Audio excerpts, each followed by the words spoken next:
MBC 뉴스데스크 광주 전남권 소식입니다. 헌법재판소가 윤석열 대통령 탄핵 심판 선고일을 오늘 또 발표하지 않으면서 다음 주로 선고가 미뤄질 가능성이 커지고 있습니다. 기약조차 없이 선고가 마냥 늦어지면서 시민들의 피로감도 상당합니다. 천홍희 기자가 보도합니다. 12.3 내란 사태 이후 100일이 넘게 지났습니다. 헌법재판소는 아직 대통령 탄핵 심판 선고일을 알리지 않았습니다. 비상계엄 선포 당시를 생생히 기억하는 시민들은 답답한 마음을 감추지 못합니다.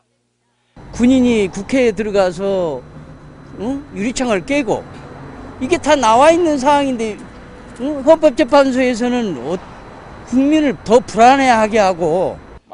고 노무현 전 대통령은 변론 종결 후 선고까지 14일, 박근혜 전 대통령은 11일이 걸렸습니다. 하지만 이번에는 3주가 넘도록 선고 날짜조차 정해지지 않으면서 온갖 억측도 쏟아지고 있습니다. 이를 접하는 시민들의 피로감도 상당합니다. 찌라시라든가 그런 것들이 들어오니까 신경 쓰이고 조금 그런가? 라는 생각도 들고 좀 많이 혼란스럽긴 해요.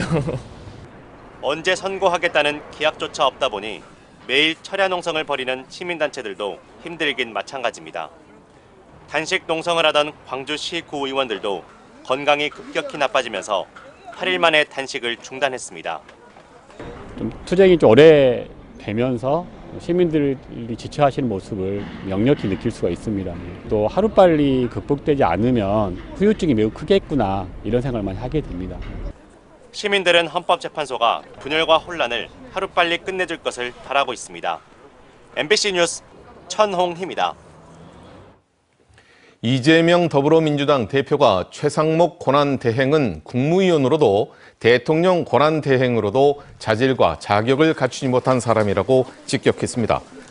어제 광주 국립 5.18 민주묘지를 참배한 이 대표는 최 대행이 최근 5.18 등 국가폭력범죄에 대한 공소시효를 없애는 법안에 제2요구권을 행사한 것을 두고 전두환 같은 자를 처벌하는 법안을 거부한 그를 도저히 용서할 수 없다며 주어진 권력을 남용하면 어떤 대가를 치르게 되는지를 반드시 알게 될 것이라고 말했습니다.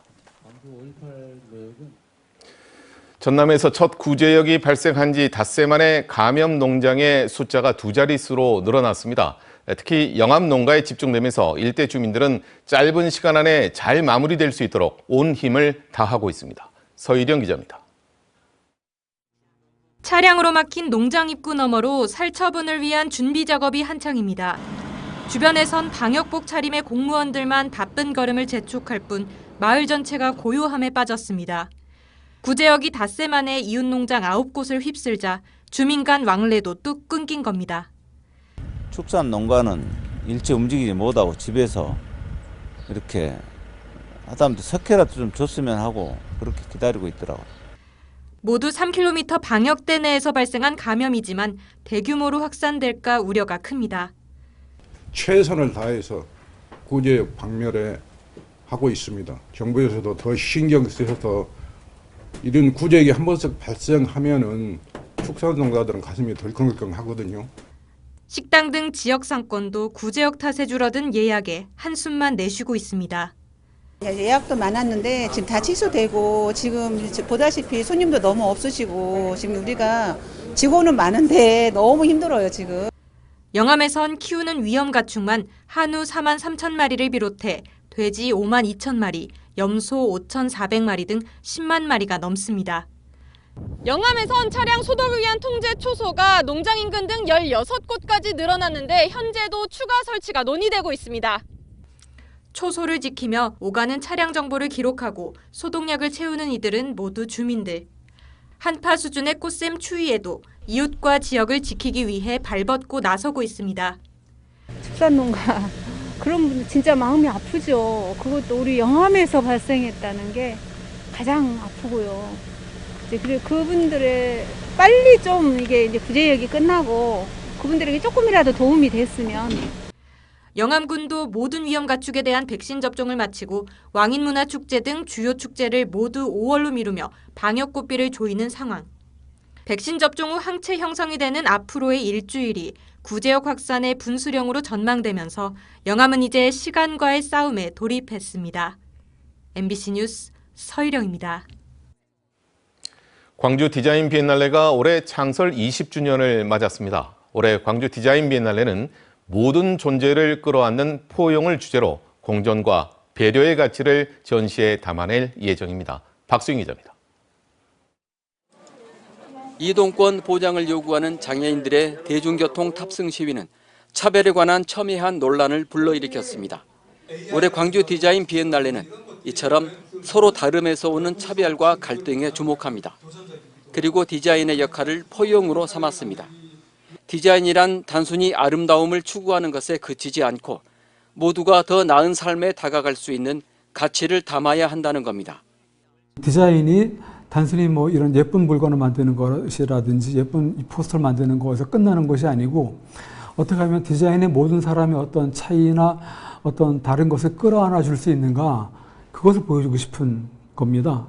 올해 광주 디자인 비엔날레는 포용 디자인을 세계와 삶, 모빌리티와 미래 등 4가지 관점에서 조망합니다. 세계 디자인계의 중요한 흐름인 포용 디자인이 일상 속에서 어떻게 존재하는지, 첨단 기술과 결합한 포용 디자인은 현재와 미래를 어떻게 바꾸고 있는지 제품과 환경, 공공의 영역에서 보여줍니다. 차별 없는 이동권을 보장하는 디자인을 광주 지하철에 실제로 적용하는 프로젝트도 진행됩니다. 이런 포용 디자인의 가치가 지속적이고 보편적으로 구현될 수 있도록 광주 포용 디자인 매니스토 선언도 준비되고 있습니다. 전 세계에 있는 디자이너들이나 어떤 이런 정책을 만드시는 분들이 모든 것을 하고 디자인을 하고 계획을 할 때 포용적인 어떤 관점에서 모든 것을 바라볼 수 있도록 하고, 그러나 거기에는 언제나 광주라는 이름이 들어갈 수 있게 해서. 창설 20주년에 열리는 제11회 광주 디자인 비엔날레는 오는 8월 말이나 9월 초쯤 개막해 65일 동안 광주 비엔날레 전시관에서 관람객을 맞습니다. MBC 뉴스 박수인입니다. 강진의 백년사와 다산 초당 일원이 138번째 국가자연유산 명승에 지정됐습니다. 수려한 자연경관은 물론이고 다산 정약용과 백년사 스님들의 학문적 교류 등 역사와 문화적 가치를 인정받게 된 겁니다. 박정호 기자입니다. 해발 412m 강진 만덕산 자락에 자리 잡은 백년사. 7m 높이의 동백나무 1,500그루가 군락을 이루고 있어 해마다 15만 명 이상 다녀가는 강진군의 대표 관광지입니다. 조선 후기 실학자 다산 정약용이 유배 생활을 했던 다산 초당과 함께 국가 명승으로 신규 지정됐습니다. 정약용과 백년사 스님이 왕래했던 역사적 공간이면서 만덕산 차문화와 천연기념물이 한데 어우러진 독특한 명소라는 평가를 받았습니다. 다양한 아름다운 경치도 있지만 역사적으로 굉장히 많은 스토리를 안고 있는 그런 곳이라고 생각이 듭니다.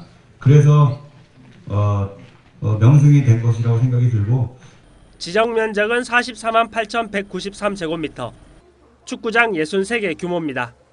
명승으로 지정되면서 백년사와 다산초당을 잇는 산책로 보수와 정비 사업은 물론 관광산업에도 탄력을 받을 전망입니다. 강진이 제일 면적이 작아요. 이 주변에 비하면 인구도 적고, 그렇지만 문화와 예술의 이 소프트 파워는 상당히 강합니다.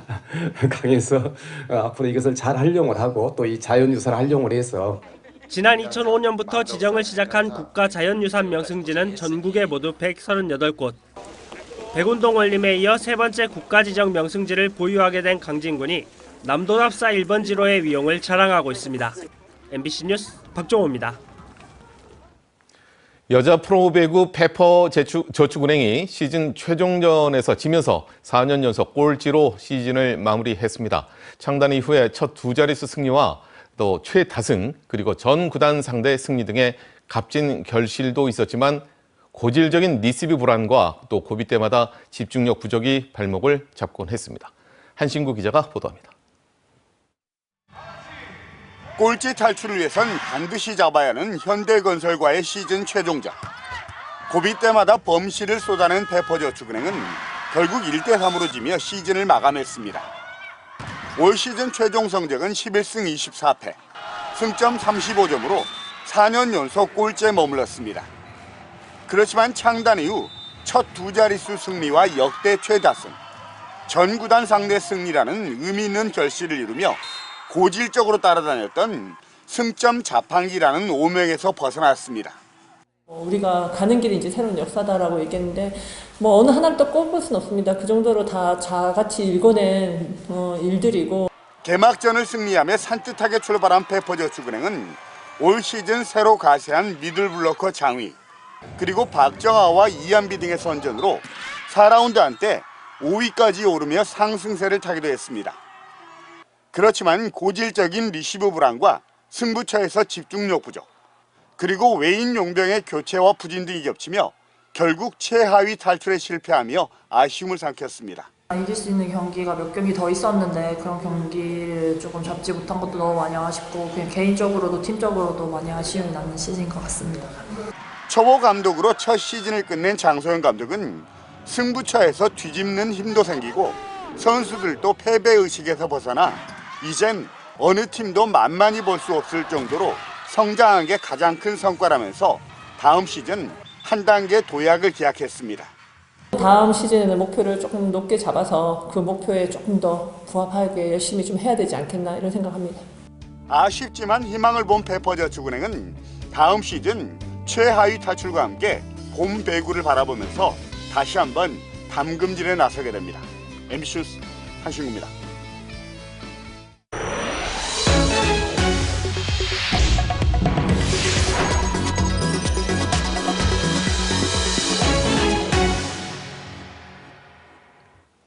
전남 화순에서 AI 조류 독감에 감염된 야생 살기 발견되면서 정밀 검사가 진행되고 있습니다.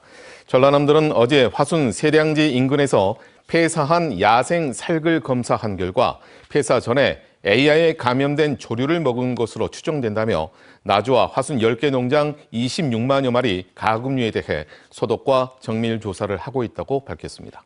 야생 포유류에서 AI 항체가 발견된 것은 지난 2023년과 2016년 고양이 사례 이후 처음입니다.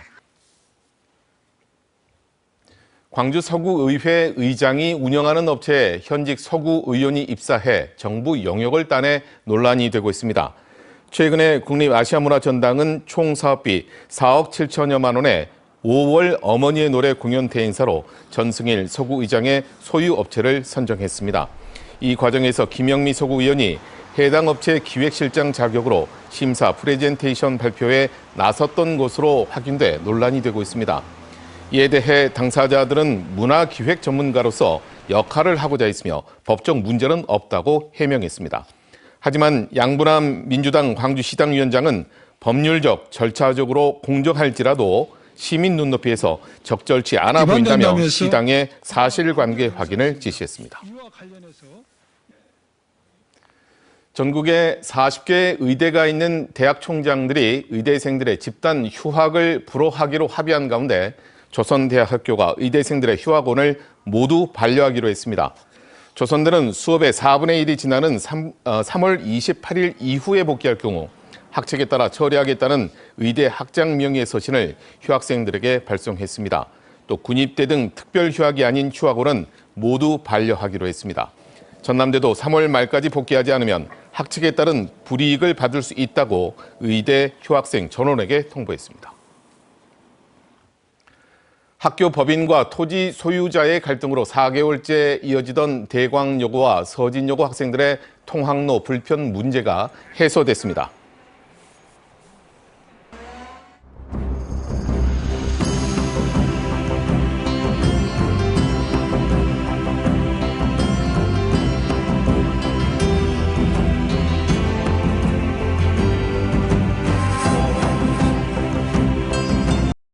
언제 어디서나 내 손 안의 뉴스. 광주 MBC 뉴스 유튜브 구독으로 함께하세요.